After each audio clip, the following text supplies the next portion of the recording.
Hancuran Zionis Yahudi di Israel ini semakin dekat. Bahkan diramalkan tidak lama lagi, tahun 2027. Tentu karena ada seorang ulama dari Palestina, Ahmad Yasin rahimahullahu ta'ala, ketika diwawancarai beliau mengatakan, kenapa saya memastikan bahwa kehancuran Zionis Israel itu tidak akan lama. Alasannya karena berdasarkan Al-Quranul Karim. Jadi berdalil dengan Al-Quran Al-Karim, di mana pernah saya ceritakan kepada antum tentang kisah Nabi Musa alaihi salatu wassalam yang terdampar di sebuah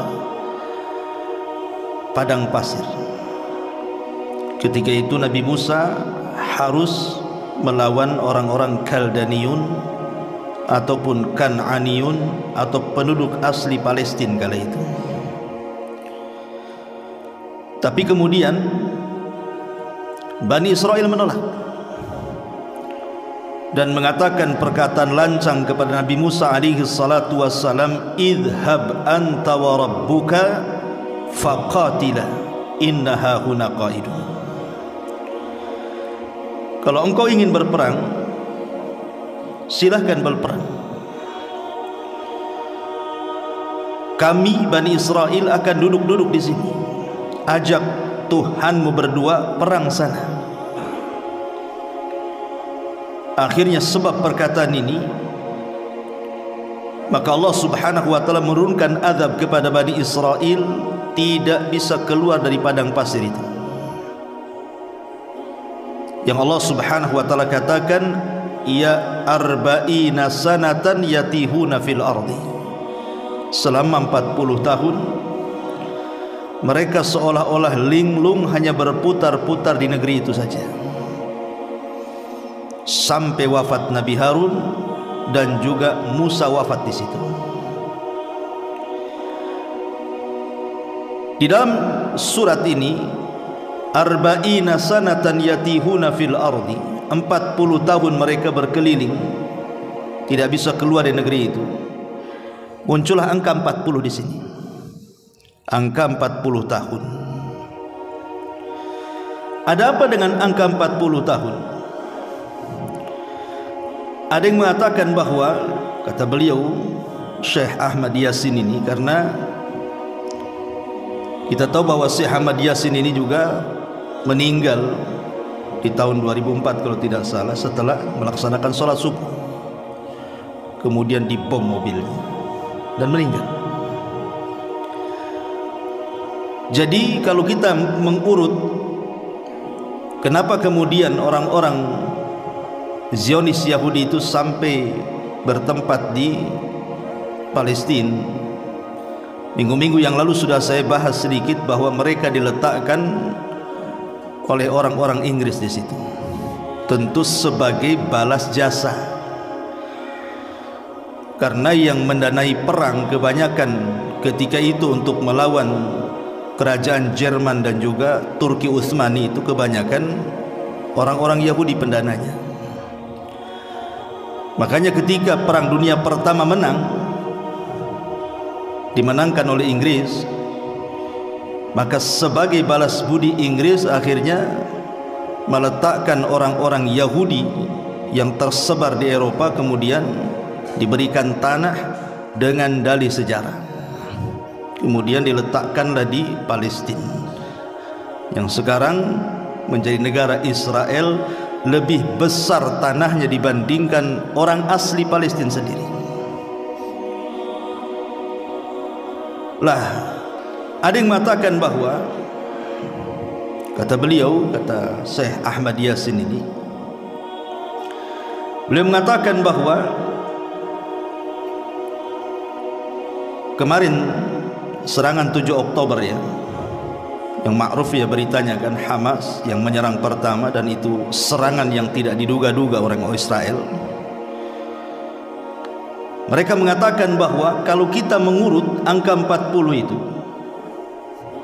dari mulai berdirinya kerajaan Israel tahun 1948, disitulah mulai Israel berdiri di Palestina.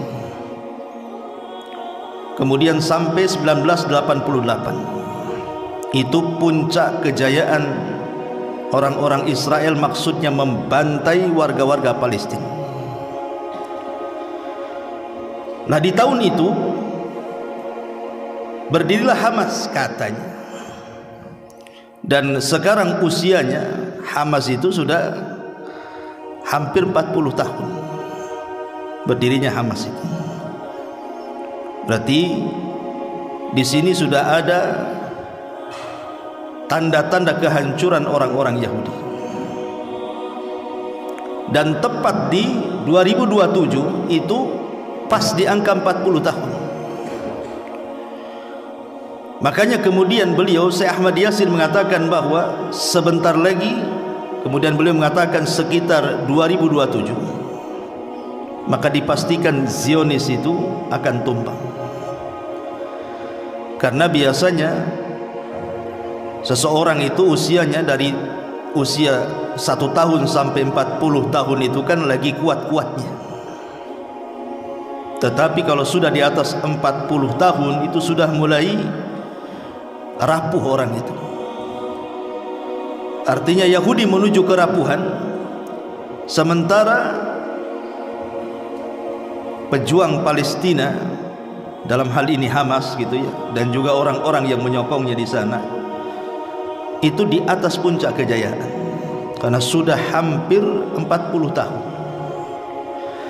Lah dari dalih ini kemudian santer di mana-mana bahwa kejatuhan Zionis Yahudi itu sudah dekat. Buktinya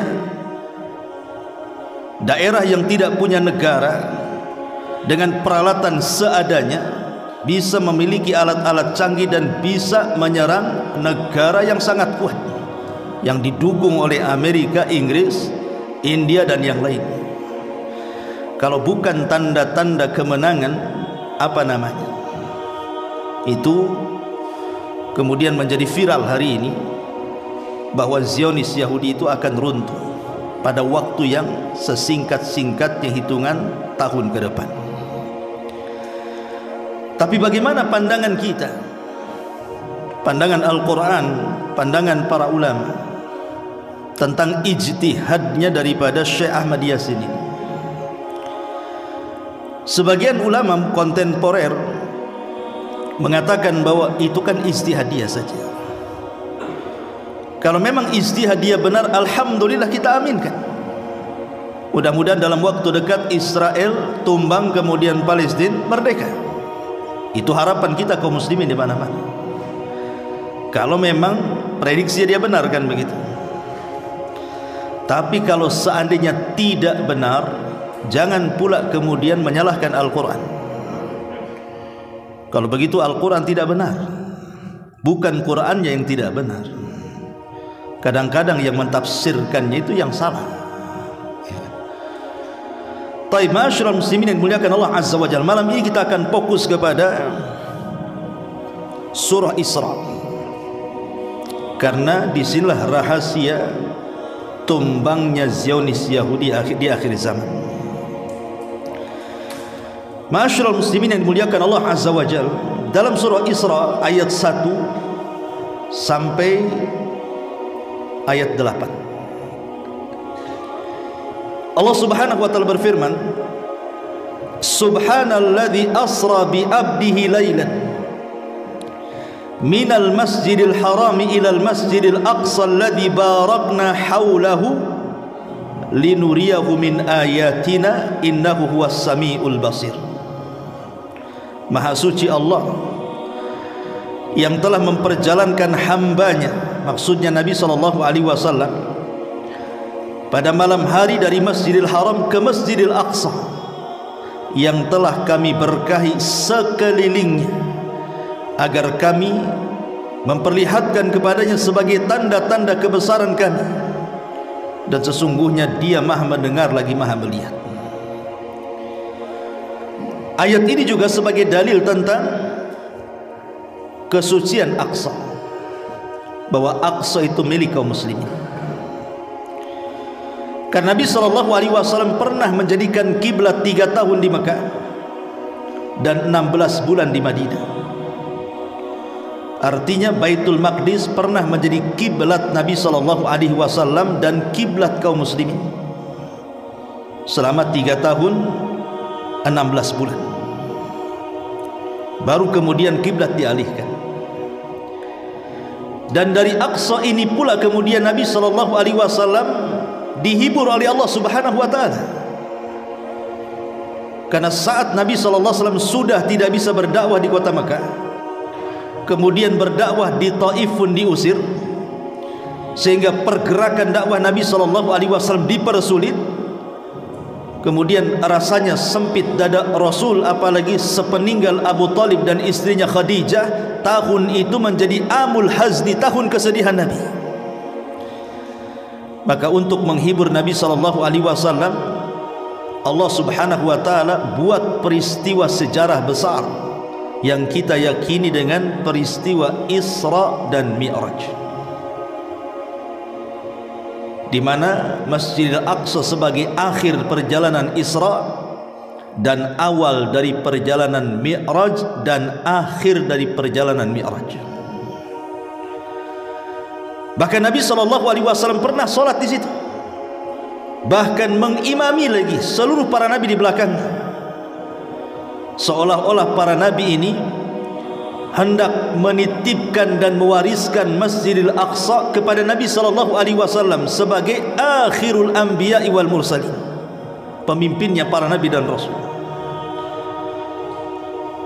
Ma'asyiral muslimin yang dimuliakan Allah Azza wa Jalla, dan Allah katakan di sini alladzi barakna haulahu, dan Aqsa itu adalah daerah suci, tempat suci ketiga setelah Masjidil Haram, Masjid Nabawi, kemudian Masjidil Aqsa. Kemudian Allah Subhanahu wa taala berfirman, wa ataina Musal kitaba wa ja'alnahu hudan li bani Israil ala tattakhidu min duni wakila, dan kami berikan kepada Musa kitab Taurat, dan kami jadikan petunjuk bagi Bani Israel dengan firman-Nya, janganlah kalian wahai Bani Israel mengambil pelindung selain aku. Makna ayat yang kedua ini seolah-olah Allah Subhanahu wa taala ingin mengatakan kepada kita, setelah Allah muliakan Nabi SAW dengan peristiwa Isra dan Mi'raj, atau sebagaimana Allah memuliakan Nabi SAW dengan peristiwa Isra dan Mi'raj, begitu juga Nabi Musa dimuliakan Allah dengan diturunkan Taurat. Dan kedua nabi ini selalu disebut dalam Al-Quran, dan kata Musa dalam Quran itu terbanyak dibandingkan seluruh para nabi. Seolah-olah kita tidak bisa dipisahkan dengan Nabi Musa. Bahkan Musa disebut di sini karena dia juga berjasa kepada kita, jangan salah. Yang menyuruh Nabi SAW untuk mengurangi solat 50 waktu akhirnya menjadi 5 waktu, siapa? Nabi Musa. Nabi Musa yang meminta kepada Rasul untuk meminta diringankan. Akhirnya Rasul pun mengikuti saran Musa, akhirnya dikurangi dari 50, 45, 40, 35, 30, 25, 20, 15, 10 sampai menjadi 5 waktu. Makanya disebut setelah peristiwa Isra Mi'raj ini, Nabi Musa alaihi salatu wasallam dengan mukjizatnya Taurat. Kemudian Allah mengatakan, dzurriyyata man hamalna ma'a Nuhin innahu kana 'abdan syakura. Wahai keturunan orang-orang yang kami bawa bersama Nuh, sesungguhnya dia Nuh adalah hamba Allah yang banyak bersyukur. Allah ingatkan tentang orang-orang yang dalam Nuh itu. Siapa orang-orang yang di kapal Nabi Nuh? Anak-anak Nuh, Syam, Ham, dan juga Yafis. Dan Bani Israel itu nasabnya sampai kepada Nuh alaihi salatu wassalam, termasuk kita semuanya.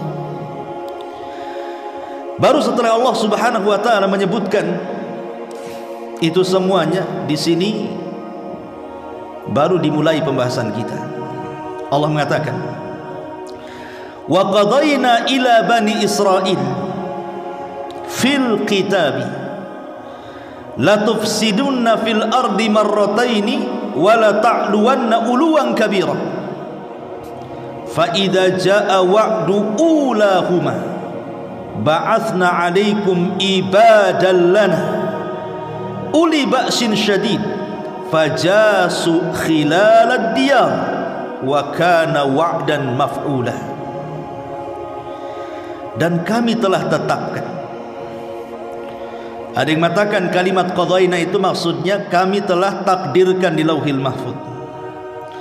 Ada yang mengatakan wa qadaina itu artinya akhbarna, kami habarkan. Ada yang mengatakan wa qadaina itu artinya hakamna, kami telah menetapkan secara hukum alam dan syar'i. Kepada siapa? Kepada Bani Israel. Fil kitab, di dalam kitab itu maksudnya dalam Taurat. La tufsidunna fil ardi marrataini, kamu, maksudnya Bani Israel, pasti akan berbuat kerusakan di muka bumi ini 2 kali. Dan pasti kamu akan menyombongkan diri dengan kesombongan yang besar. Fa idza jaa wa'du ulahuma, maka apabila datang saat hukuman bagi kejahatan pertama, ba'athna 'alaikum ibadan lana, maka kami akan datangkan kepada kalian hamba-hamba kami yang sangat-sangat perkasa.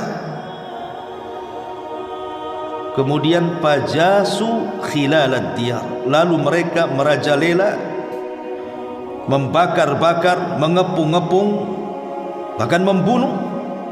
Dan itulah ketetapan yang pasti terlaksana. Begini, teman. Ya. Sebelum saya lanjutkan, saya terangkan dulu supaya jelas. Ma'asyiral muslimin yang dimuliakan Allah Subhanahu wa taala, kita tahu kisah Bani Israel secara singkat. Bani Israel ini berawal dari Nabi Ibrahim alaihi salatu wassalam. Kemudian Ibrahim punya anak namanya Ishak. Dari Ishak ini punya anak namanya Yakub. Dari Yakub ini punya anak 12. Dari 12 anak Yakub ini lahirlah Bani Israel. Karena Israel itu nama lain daripada Yakub. Dari keturunan Yakub disebut Bani Israel, dari 12 putranya. Kemudian diboyong oleh salah satu putra Yakub namanya Yusuf dari Palestina menuju Mesir. Kemudian setelah Yusuf meninggal, akhirnya kemudian mereka diperbudak. Singkat cerita, diperbudak Fir'aun, kemudian lahirlah Musa. Maka Musa pun kemudian membawa Bani Israel menuju tanah perjanjian Palestina, tetapi terdampar di bumi linglung karena mereka tidak mau diajak jihad. Sampai Musa wafat, Harun pun wafat. Kemudian lahirlah generasi kedua, generasi para pemberani Bani Israel. Kemudian mereka dipimpin oleh Yusha ibn Nun. Oleh Yusha ibn Nun inilah akhirnya berhasil membebaskan Baitul Maqdis, mampu melawan orang-orang Kaldaniun, orang-orang Kan'aniun, orang-orang asli Palestina. Kemudian setelah kalah mereka bisa menguasai Al-Quds, Baitul Maqdis. Tetapi setelah Yusha ibn Nun meninggal dunia, ya sekitar 300 tahun setelahnya, muncullah Nabi Allah Daud alaihi salatu wassalam. Dan itu puncak kemakmuran Bani Israel. Nabi yang sangat dicintai Bani Israel, Nabi Daud alaihi salam, yang menggabungkan antara kekuasaan dan kenabian. dan puncak kesejahteraan Bani Israel ketika Daud meninggal kemudian dipimpin Nabi Sulaiman. Itulah puncak kejayaan Bani Israel ketika dipimpin oleh Nabi Sulaiman. Tapi setelah Sulaiman meninggal, kemudian dipimpin anaknya namanya Rab'am ibn Sulaiman, mulailah kemudian mengendor. Apalagi setelah Rab'am ibn Sulaiman ini meninggal dunia, disinilah kemudian mulailah Bani Israel jauh dari para nabi, bahkan cenderung menentang para nabi, mulai menukar Taurat dengan sihir, mulai kemudian mereka melakukan riba, melakukan kezaliman, berani mencela Allah Subhanahu wa taala, sebagaimana Allah katakan ucapan Bani Israel, ucapan Yahudi kepada Allah Subhanahu wa taala, innallaha faqir wa nahnu aghniya, Allah itu miskin, kami yang kaya. Mulai mereka berani mencela Allah, bahkan mencela para nabi, bahkan membunuh para nabi. Itulah kerusakan pertama yang Allah Subhanahu wa taala katakan di sini, wa qadayna ila bani Israila fil kitabi la tufsidunna fil ardi marratain. Dan kami tetapkan terhadap Bani Israel dalam Taurat itu, kamu pasti akan berbuat kerusakan di muka bumi 2 kali. Kapan yang pertama? Ini yang pertama setelah meninggalnya Rab'am ibn Sulaiman, putra Sulaiman yang mewarisi tahta Sulaiman. Disitulah mulai kacau, Bani Israel kacau. Mereka kemudian setiap nabi yang memimpin mereka langsung dibantai. Karena Nabi SAW mengatakan dalam sebuah hadis, kanat Banu Israel tasusuhumul anbiya kullama halaka nabiyyun khalafahu nabiyyun. Dulu Bani Israel, kata Nabi SAW, dipimpin para nabi. Setiap nabi meninggal maka datang nabi yang lain, meninggal nabi, begitu seterusnya. Tapi setelah kemudian di zaman berlalunya Rab'am ibn Sulaiman, mulai rusak. Itulah kerusakan pertama di sini. Dan puncaknya adalah ketika mereka sudah mulai membunuh para nabi, bahkan nabi-nabi yang tercantum dalam Al-Quran. Mereka membunuh Zakaria, mereka membunuh Yahya, bahkan mereka melakukan percobaan membunuh Isa bin Maryam. Menurut keyakinan mereka, mereka berhasil membunuh Isa. Tapi menurut keyakinan kita, Isa tidak dibunuh, Isa tidak disalib, bahkan Isa diangkat ke langit. Kemudian Allah Subhanahu wa taala katakan, fa idza jaa wa'du ulahuma, apabila datang saat hukuman kejahatan mereka yang pertama, karena mereka sudah kurang ajar tuh, mendustakan para nabi, membunuh para nabi, macam-macam mereka, kesombongan mereka dihadapkan di hadapan Allah Subhanahu wa taala. Dari sini Allah mengatakan, ba'atsna 'alaikum ibadallana uli ba'sin syadid. Maka sebagai bentuk balasan kejahatan mereka, kami datangkan kepada kalian dari hamba-hamba kami yang perkasa. Fajasu khilalad diyah, hamba-hamba ini menghancurkan kalian. Dia mengatakan jasu dalam bahasa Arab itu artinya membakar, menghancurkan, membunuh, ya kan? Wa kana wa'dan maf'ula, dan itulah ketetapan yang pasti terlaksana. Sebagian ahli tafsir memang berbeda pendapat. Siapa yang menghukum kejahatan Bani Israel yang pertama itu? Ada yang mengatakan bahwa Allah Subhanahu wa taala kirim kepada mereka Maliku Babil, Raja Babylon, namanya Bukhtun Nasr. Bukhtun Nasr ini membawa pasukan besar di malam hari, kemudian menghancurkan Palestina sehancur-hancurnya. Dalam waktu sesingkat-singkatnya 90.000 Yahudi mati semuanya, dibantai, dan 70.000 ditawan dari kalangan anak-anak, wanita dan orang tua, semua digiring ke Irak, dan tidak disisakan satupun manusia di Palestina. Kemudian dirobohkan semua bangunannya. Ini sebagai balasan dari kejahatan mereka.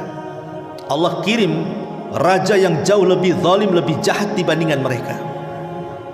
Ini satu penafsiran. Ini kejahatan pertama yang kemudian Allah balas dengan datangnya Bukhtun Nasr. Ada juga ahli tafsir mengatakan bahwa yang dimaksud ibadah lana, hamba-hamba yang kami utus kepada mereka ini bukan cerita di zaman sebelum Nabi.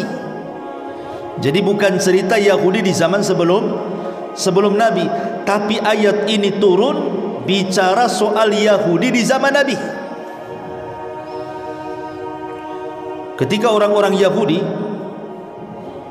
mereka mengalami kekalahan perang di Yerusalem, maka banyak di antara mereka yang kemudian hijrah meminta suaka, dan kebanyakan mereka kemudian mengarah ke Madinah yang dulu mereka sebut sebagai kota Yathrib. Disitulah kemudian Yahudi bercokol. Ada Yahudi Bani Quraisy, ada Yahudi Bani Nadir, ada Yahudi Bani Quraidah, termasuk juga Yahudi Khaybar dan beberapa kabilah-kabilah Yahudi kecil yang ada di sekitarnya. Lambat laun mereka pun menguasai Yathrib, padahal mereka pendatang, tapi mereka mulai menguasai Yathrib, menguasai ekonomi, mulai sombong, congkak, kemudian menindas orang-orang Arab, persis seperti sekarang, di mana orang-orang Zionis Yahudi itu yang dulu tidak punya negara kemudian mencaplok tanah Palestina. Setelah dicaplok kemudian mereka pun menguasai, berlaku zalim, aniaya, bahkan setiap hari mereka melakukan pembunuhan. Dan puncaknya adalah bulan-bulan ini. Bayangkan 1 bulan lebih saja sudah 12.000 jiwa melayang, 4.000-nya anak-anak, 2.000 lebih perempuan, dan lebihnya orang-orang sipil. Tentara itu tak banyak yang mati. Sebenarnya melawan siapa anda ini? Ma'asyiral muslimin yang dimuliakan Allah Subhanahu wa taala. Jadi ketika Nabi SAW kemudian hijrah dari Mekah ke Madinah, maka Nabi SAW mulai melakukan pengusiran orang-orang Yahudi.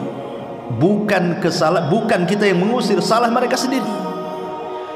Karena mereka kaum yang tidak mau menerima kebenaran dan kenabian dan kerasulan Rasul kita Muhammad SAW, dan mereka para pengkhianat. Ingat kisah yang sering saya ceritakan, kisah tokoh Yahudi namanya Huyai ibn Akhtab. Huyai ibn Akhtab ini ketika mendengar Nabi SAW, ini tokoh Yahudi, Huyai ibn Akhtab ini mendengar Nabi hijrah dari Mekah ke Madinah dan berada di Kuba. Huyai ibn Akhtab ini ingin memastikan dengan saudaranya Yasir, betul nggak dia Nabi yang dijanjikan dalam Taurat kita ini.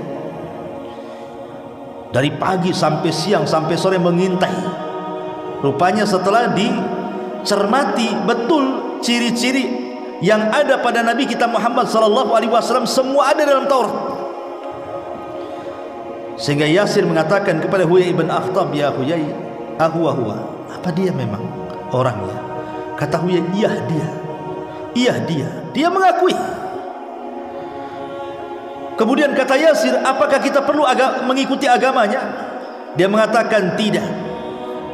Saya akan tetap memusuhi dia sampai mati. Tahu kebenaran, tapi tetap memusuhi Nabi SAW. Dari sini kita tahu bahwa mereka itu tidak mendustakan Nabi, tetapi mereka hanya karena menyimpang dari ayat-ayat Allah saja. Mereka yakin itu Nabi, tapi mereka menyimpang. Makanya ketika kemudian Bani Quraidah jatuh ke tangan kaum muslimin, diserang, lah ketika itu Huyai ibn Akhtab ketangkap dan hendak dibunuh, apa kata Nabi SAW? Ya Huyai, kenapa kau tidak mengakui agama? Dia mengatakan, aku tidak menyesal karena memusuhimu sampai mati. Dia mengatakan tidak menyesal. Akhirnya dipenggal lehernya.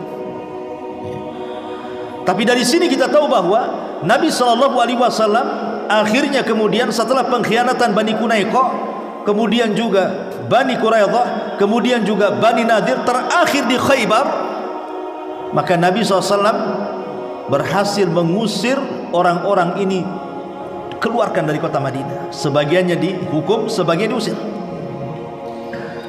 Dan itu karena apa? Karena kerusakan mereka ketika mereka tinggal di kota Madinah. Mereka menjadi umat perusak. Maka datanglah Nabi SAW mengusir mereka. Ini kerusakan pertama. Ini penafsiran yang kedua. Kerusakan mereka adalah kerusakan ketika orang Yahudi di Madinah merusak, maka Allah datangkan hamba-hamba yang kuat kemudian menghabiskan mereka. Ini penafsiran yang pertama. Kerusakan yang pertama, penafsiran yang kedua. Tetapi kemudian apa yang terjadi? Summa radadna lakumul qarrah. Summa radadna lakumul qarrata alaihim wa amdadnakum bi amwali wa banin wa ja'alnakum aktsara nafira. Ma'asyiral muslimin yang dimuliakan Allah Azza wa Jalla, ingat, setelah orang-orang Yahudi terusir dari kota Madinah, mereka kan sentang perenang kemana-mana, menyebar di Syam, di mana-mana. Ditambah-tambah kemudian mereka dihabiskan oleh orang-orang Romawi. Itu yang paling parah juga kan, orang-orang Romawi itu membantai orang-orang Yahudi luar biasa juga, sama kurang lebih. Ma'asyiral muslimin yang dimuliakan Allah Azza wa Jalla, sehingga ketika itu Yahudi tidak banyak, memang di mana-mana. Yang kuat orang Nasrani. Tapi kemudian di zaman Umar radhiyallahu an, ketika orang Nasrani menguasai Al-Quds, maka berhasil dikalahkan dengan damai. Kemudian Al-Quds jatuh ke tangan kaum muslimin, di tangan Amirul Mukminin Umar bin Khattab berabad-abad. Tapi Allah takdirkan akhirnya dicaplok lagi oleh orang Nasrani. Tapi di zaman Salahuddin Al-Ayyubi diambil lagi Al-Quds. Tapi lama-lama sudah tidak dipegang Nasrani. Hari ini Yahudi yang megang.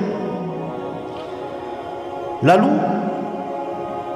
Allah Subhanahu wa taala mengatakan setelah kekalahan orang-orang Yahudi, pembantaian orang-orang Yahudi, summa radadna lakum, kemudian kami berikan kepada kamu giliran untuk mengalahkan mereka. Jadi memang Allah mengatakan setelah orang-orang Yahudi dibantai itu, kemudian Allah akan berikan kekuatan kepada orang Yahudi dengan 3 kekuatan. Apa itu? Wa amdadnakum bi amwalin, kami akan membantu kalian wahai orang-orang Bani Israel dengan harta kekayaan. Wa banin, dan anak-anak. Wa ja'alnakum aktsara nafira, dan kami jadikan kalian kelompok-kelompok yang lebih besar dibandingkan yang lainnya. Kata ulama tafsir mengatakan, dan ayat ini adalah ayat bukti kita saksikan Yahudi hari ini. Lihat Yahudi hari ini, Allah Subhanahu wa taala katakan di sini, kemudian kami berikan kepada kamu wahai Bani Israel giliran untuk mengalahkan mereka. Kami membantumu dengan harta. Siapa yang memegang ekonomi dunia hari ini? Yahudi.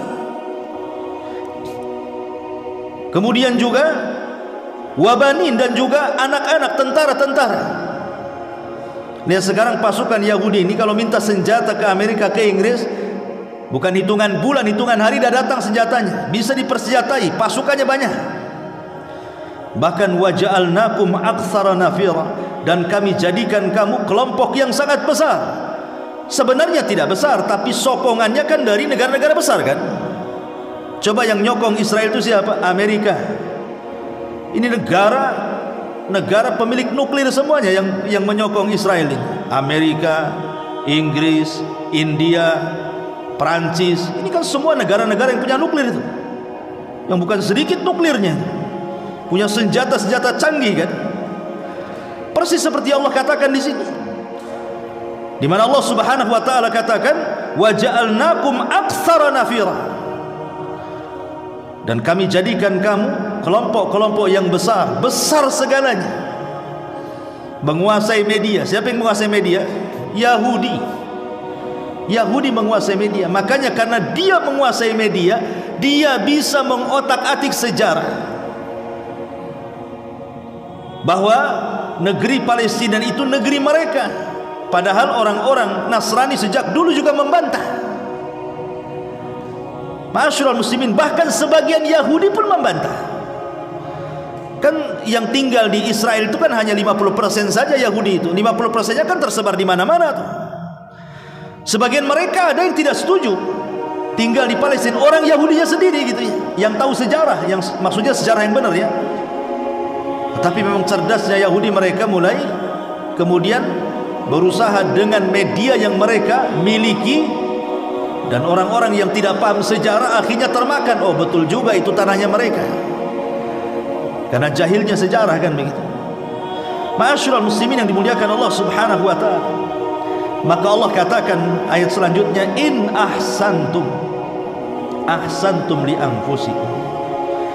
Jika kamu berbuat baik, hei orang-orang Yahudi Bani Israel, jika kalian berbuat baik, kembali kepada Allah, bertobat dan begitu seterusnya, mengikuti ajaran yang benar, maka kebaikan itu akan kembali kepada diri kalian.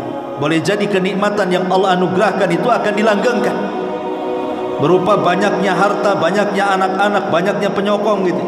Tetapi kata Allah, wa in asa'tum falaha, dan jika kamu berbuat jahat, dan sekarang kita lihat kejahatan orang Yahudi luar biasa, falaha, maka kerugian kejahatan itu akan kalian tanggung sendiri. Kemudian Allah mengatakan apa? Fa idza jaa wa'dul akhirati, fa idza jaa wa'dul akhirati liyasa'u wujuhakum waliyadkhulul masjida kama dakhaluhu awwala marrah waliyutabbiru ma alau tadbira. Apabila datang saat hukuman kejahatan yang kedua. Di sini tadi kan Allah mengatakan, dan kami sudah tetapkan kepada Bani Israel mereka akan melakukan dua kejahatan kan? Kejahatan yang pertama sudah selesai. Ada yang mengatakan ini di zaman setelah Nabi Sulaiman, putra Sulaiman, mereka melakukan kejahatan sampai membunuh para nabi, maka Allah kirim kepada mereka bukti nasr. Ada juga yang mengatakan kejahatan mereka adalah orang-orang Yahudi di zaman Rasul, maka Allah kirim nabi untuk menghancurkan mereka, mengusir mereka dari tanah kota Madinah. Nah, ini datang kejahatan yang kedua. Kapan itu kejahatan yang kedua? Kejahatan yang kedua ini hari ini, sekarang ini kejahatan yang kedua. Setelah Allah Subhanahu wa taala berikan tiga nikmat tadi kan, tiga nikmat berupa orang-orang Yahudi bisa mengalahkan musuh mereka, ya termasuk kita dikalahkan, umat Islam dikalahkan. Itu kenikmatan bagi orang Yahudi yang Allah berikan. Kemudian yang kedua, diberikan keturunan. Dulu orang-orang Yahudi itu dibantai sejak zaman Fir'aun. Sudah ada genosida itu. Dulu mereka yang digenosida oleh siapa? Fir'aun. Fir'aun itu membunuh anak-anak Yahudi itu, yang laki-lakinya. Kemudian yang akhir-akhir berikutnya setelah di zaman Fir'aun jauh, kemudian di Perang Dunia Kedua, kita ingat pembantaian orang-orang Nazi kan? Itu kan betul-betul genosida yang betul-betul pemberantasan orang-orang Yahudi, betul-betul dihabiskan oleh orang-orang Jerman itu, Nazi itu. Akhirnya kemudian mereka, sebagian mereka lari kan, lari ke Israel. Harusnya mereka bersyukur, harusnya mereka bersyukur kan begitu ya. Masih adalah keturunan mereka yang masih hidup gitu maksudnya. Setelah dulu di zaman Fir'aun, di zaman Nazi, harusnya mereka bersyukur. Sekarang terbalik, mereka melakukan genosida kepada kaum muslimin. Dulu mereka digenosida, sekarang mereka yang menggenosida. Tapi mereka salah kalau mau balas dendam. Kenapa kepada kaum muslimin? Yang menggenosida mereka siapa? Orang-orang Nazi, bukan orang Islam. Sebelumnya Fir'aun juga bukan orang Islam. Kenapa kemudian mereka dendamnya kepada kaum muslimin? Ma'asyiral muslimin yang dimuliakan Allah Subhanahu wa taala. Makanya di sini Allah Subhanahu wa taala uji kita kaum muslimin, di mana orang-orang Yahudi bisa mengalahkan musuh-musuhnya termasuk kaum muslimin menurut mereka. Kemudian juga diperbanyak anak-anaknya sehingga mereka punya negara dan sekarang punya pasukan, dan mereka disokong oleh negara-negara besar. negara Amerika, Inggris, India, Prancis, dan negara-negara lainnya. Ma'asyiral muslimin yang dimuliakan Allah Subhanahu wa taala. Dan kita lihat hari ini lemahnya kaum muslimin ketika diserang oleh Israel. Dipermainkan kaum muslimin kan. Disuruh ngungsi, tahu-tahu dibom. Kemudian dibuat isu rumah sakit menjadi sarangnya tentara Hamas, dibom lagi. Masjid-masjid dibom. Mau kemana kaum muslimin? Ma'asyiral muslimin yang dimuliakan Allah Subhanahu wa taala, saya teringat ucapan salah seorang syekh. Jadi seorang syekh ini mengatakan, dulu 35 tahun yang silam dia bercerita.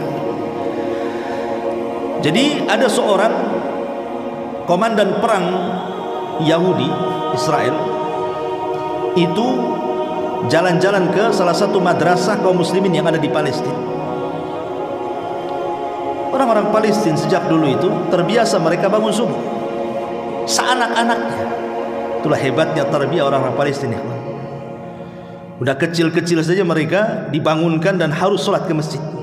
Dan mereka sudah terbiasa baca Quran dan didoktrin tentang kejayaan Islam. Jadi ketika jenderal Israel ini melihat ada anak kecil usianya masih 7-8 tahun itu, kemudian dikatakan, mau kemana kamu? Anak kecil ini mengatakan, saya mau ke masjid. Ya. Nggak usah kau ke masjid.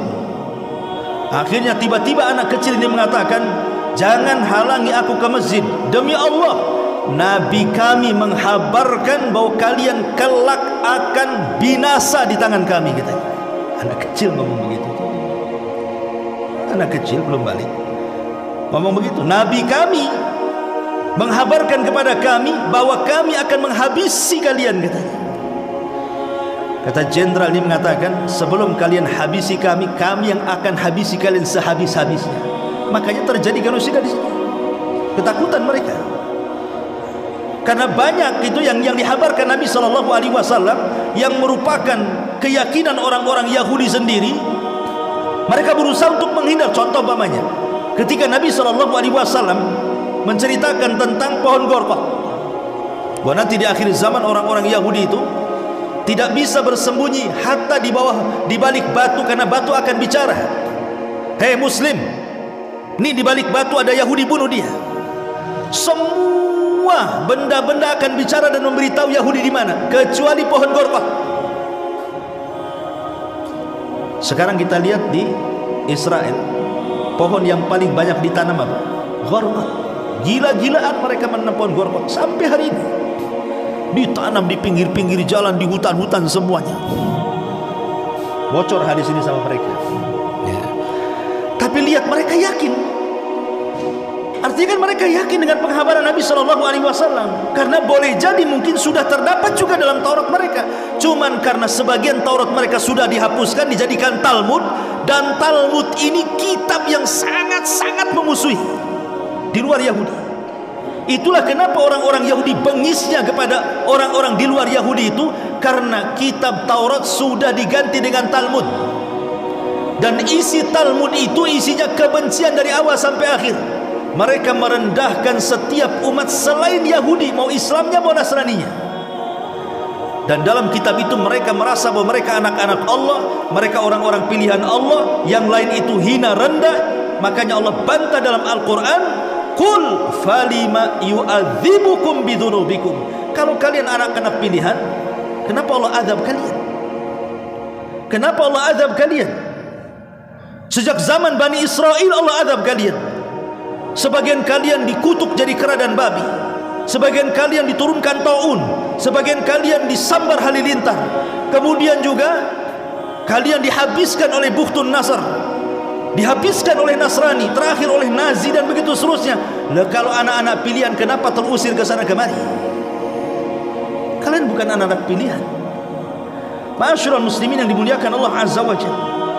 Makanya di sini Allah mengatakan, in ahsantum ahsantum li anfusikum. Kalau kalian berbuat baik, taat kepada Allah, kembali kepada ajaran yang benar, maka nikmat itu akan tetap pada kalian. Tetapi wa in asatum, kalau kalian berbuat jahat, dan sekarang kejahatan mereka sudah nampak. Kejahatan mereka sangat keji dan kejam. Maka Allah mengatakan, falaha, tanggung sendiri kejahatan kalian itu. Dan Allah mengatakan apa?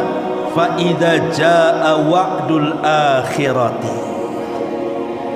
dan jika apabila datang saat hukuman kejahatan yang kedua. Ini sekarang kejahatan yang kedua atau mereka. Bentar lagi akan datang hukuman kepada mereka. Kami bangkitkan musuh-musuhmu. Liyasa'u wujuhakum, untuk menyuramkan wajah-wajah kalian.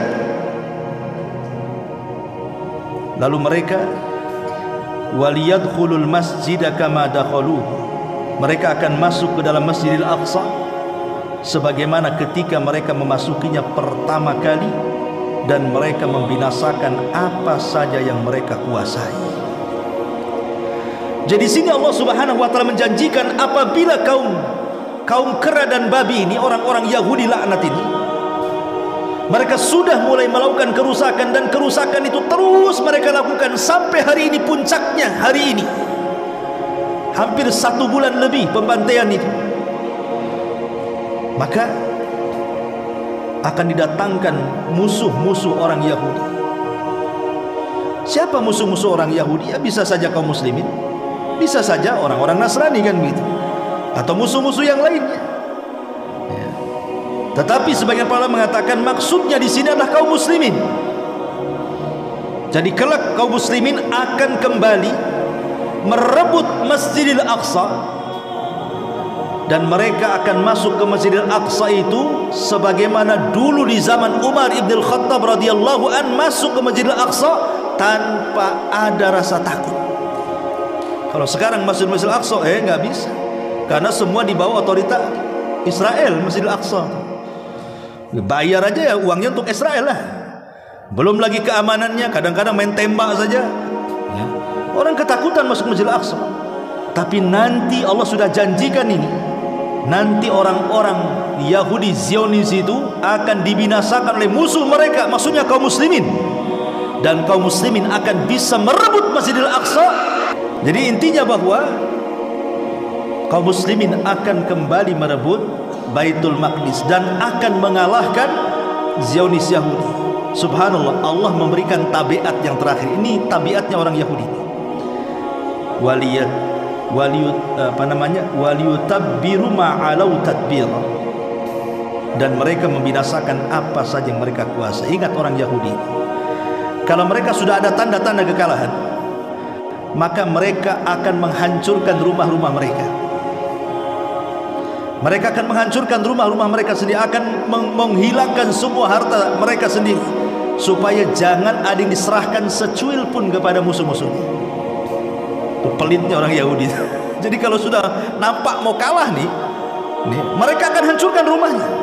Emas-emas mereka buang, semua dibuang, uangnya dibakar supaya jangan diambil. Itulah mereka orang-orang Yahudi itu. Jangan ada satu barang pun direbut oleh musuh-musuhnya, padahal mereka sudah mau kalah tuh. Muslimin yang dimuliakan Allah Subhanahu wa taala. Intinya, kapan kaum muslimin bisa mengalahkan mereka? Kapan? Ini kan jelas janji Allah nih. Apabila mereka melakukan kerusakan yang kedua, maka kaum muslimin akan mampu mengalahkan orang-orang Yahudi dan mampu memasuki Masjidil Aqsa seperti awal pertama kali di zaman Umar ibn Khattab radhiyallahu anhu. Lah dari sini kemudian muncul prediksi sampai keluarlah fatwa siapa tadi? Ahmad Yasin. Karena sekarang sudah lihat bagaimana kerusakan orang-orang Yahudi dan bagaimana kecanggihan Hamas kan gitu ya. Kelompok kecil yang tidak punya negara, yang hanya di bawah otoritasnya Israel kan itu. Mereka pun negaranya kecil, kok bisa kemudian menggalang kekuatan begitu luar biasa. Sekali nyerang 5.000 roket itu dari mana? 5.000 roket itu dari mana coba ini? Bukan sedikit 5.000 roket ketika badai Al-Aqsa. Sehingga banyak orang yang memprediksi ya, jangan-jangan kemudian apa yang dikatakan oleh Syekh Ahmad Yasin ini memang akan menjadi kenyataan. Apalagi sekarang, dulu mungkin tidak ada media, sehingga pembantaian kaum muslimin dari tahun ke tahun, pembantaian kaum muslimin dari tahun ke tahun itu tidak diketahui media kan. Padahal mereka membunuh biasa saja. Udah ratusan jiwa mereka bunuh itu dari tahun ke tahun itu. Dan sekarang puncaknya dan baru diketahui kaum muslimin dimanapun mereka berada, karena ada media. Barulah dikutuk oleh semua negara. Tetapi kutukan itu apa kemudian berpengaruh? Tidak juga. Resolusi PBB juga tidak ngaruh. Ya gimana mau ngaruh coba? Yang meletakkan Inggris, yang menyokong Amerika, yang punya PBB juga mereka. Apa yang mau ngaruh? Yang ngaruhnya sikit aja lah, himbauan, gencatan senjata gitu saja kan. Masyarul muslimin yang dimuliakan Allah Azza wa. Tapi para ulama mengatakan, ya kalau itu kan ijtihadnya pribadinya beliau, pribadinya Syekh Ahmad Yasin, mungkinlah beristihad seperti itu kan begitu. Kalau memang ijtihad mereka dia benar, alhamdulillah. Mudah-mudahan 2027 ini Palestina merdeka, Israel hilang dari peta dunia kan begitu. Hilang dari peta dunia. Bagaimana dulu Bosnia dengan Yugoslavia kan itu. Dan kita kenal Yugoslavia itu negara besar, sama dengan Israelnya. Kalau Palestina, Bosnianya dihantam pula Bosnia itu. Sekarang Yugoslavia hilang, Bosnia pula yang ada. Ya boleh jadi mungkin nanti Palestina yang ada, Israel nggak ada kan begitu ya. Kita sih umat Islam hanya berharap. Tapi apakah kemudian dipastikan 2027? Ya wallahu a'lam. Ya kita hanya aminkan. Tapi kalau tidak terjadi, jangan pula salahkan Qur'annya. Karena masalahnya beliau ini berdalil dengan angka 40 tahun dalam kisah Nabi Musa alaihi wassalam ketika berada di Ardi Teh. Ya, lihat penafsiran dia. Tapi kalau seandainya sampai 2027 kok tidak merdeka, Israel makin kuat, berarti ya itu ijtihad dia. Jangan pernah salahkan Quran. Karena penafsiran Al-Quran ini ya kadang-kadang ditafsirkan berbagai macam, dan ulama-ulama dulu juga sudah mentafsirkan, dan kita mengacu kepada tafsir-tafsir yang kredibel dari para ulama-ulama salaf yang sudah ada. Ya walaupun usaha ulama-ulama kontemporer mengatakan seperti itu, tapi kita tidak bisa memastikan. Apalagi dengan melihat kondisi kelemahan kaum muslimin hari ini, rasanya mustahil. Rasanya mustahil. Kenapa? Bayangkan ya, umat Islam itu hampir 2 miliar, tapi keberadaan mereka seperti buih di lautan. Kalau seandainya umat Islam mau bersatu saja memerangi Israel, sebentar aja kan begitu. Tetapi karena kondisinya seperti buih di lautan, ya banyaknya ya centang perenang sajalah. Seperti Nabi SAW katakan, walakinnakum gutha'un ka gutha'is saili. Tapi kondisi kalian seperti buih yang ada di lautan, kata Rasul. Di mana perasaan takut musuh-musuh sudah dicabut, perasaan kemuliaan dalam hati kita sudah dihilangkan, dan ditanamkan perasaan al-wahnu, kelemahan. Masyarul muslimin yang dimuliakan Allah Azza wa Jalla, sampai hari ini saya tanya coba, negara-negara Islam yang masuk pasukan, masuk senjata, masuk apa, mana ada? Belum ada kan? Ya paling di luar sajalah. Itu pun hanya segelintir orang kan, ormas-ormas saja kan. Negara-negara besar kan tidak. Tapi mereka menghimbau gencatan senjata, damai dan begitu seterusnya. Itulah yang bisa dilakukan, apalagi karena memang kuatnya Israel ya wajar, karena sokongannya negara-negara besar kan begitu ya. Sokongannya Amerika, Inggris, India, Perancis saja, bayangkan, negara-negara besar semua. Ma'asyiral muslimin yang dimuliakan Allah Azza wa Jalla. Tapi walaupun demikian, bukan berarti kita tidak bisa berjihad melawan mereka. Alhamdulillah saya bersyukur ada fatwa daripada MUI tentang pemboikotan kan begitu. Ya minimalnya lah kita boikotlah produk-produk mereka itu, karena sudah keluar fatwa. Dan juga pemerintah tegas sekarang ini kan membela Palestina dan juga menyungsung kemerdekaan mereka. Kalau sudah seperti ini, apalagi yang ditunggu? Boikot sajalah. Kemudian jangan lupa berdoa kepada Allah Subhanahu wa taala untuk kehancuran Yahudi dan kemenangan warga Palestina, kaum muslimin, saudara-saudara kita yang ada di sana. Dan kalau memang punya biaya, ya kita berikan kepada mereka, karena mereka memang sangat kekurangan makanan, minuman, pasokan listrik dan begitu seterusnya. Dan lebih daripada itu, kita bisa berjihad lewat media. Kalau Israel bisa membayar buzzer-buzzer untuk membalikan fakta, di tangan antum ada handphone, kita bisa juga menyerang mereka lewat media kan itu. Karena perangnya pakai apa lagi? Mau sengaja antum datang ke sana, jangankan ke sana, orang Palestina keluarnya nggak bisa, antum mau masuk pula, gimana caranya? Ma'asyiral muslimin yang dimuliakan Allah Subhanahu wa taala. Jadi kalau kita melihat sekarang ya, kondisi Palestina, maksudnya perang Palestina hari ini dengan Zionis Yahudi itu, kalau saya simpulkan ada 4 perkara di mana Al-Quran membongkar keburukan orang-orang Yahudi dengan peperangan ini ya. Saya akan sebutkan 4 ayat bagaimana Al-Quran membongkar keburukan mereka. Pertama, surah Al-Maidah ayat 82. Allah Subhanahu wa taala mengatakan, la tajidanna asyaddan nas adawatan lilladzina amanul yahud walladzina asyraku. Sesungguhnya kamu dapati orang-orang yang akan, atau orang yang paling keras permusuhannya terhadap orang-orang yang beriman, mereka adalah orang-orang Yahudi, kemudian orang-orang yang melakukan kesyirikan. Lihat bahasa Quran. Allah Subhanahu wa taala mengatakan di sini, engkau akan dapati manusia yang paling memusuhi orang-orang yang beriman.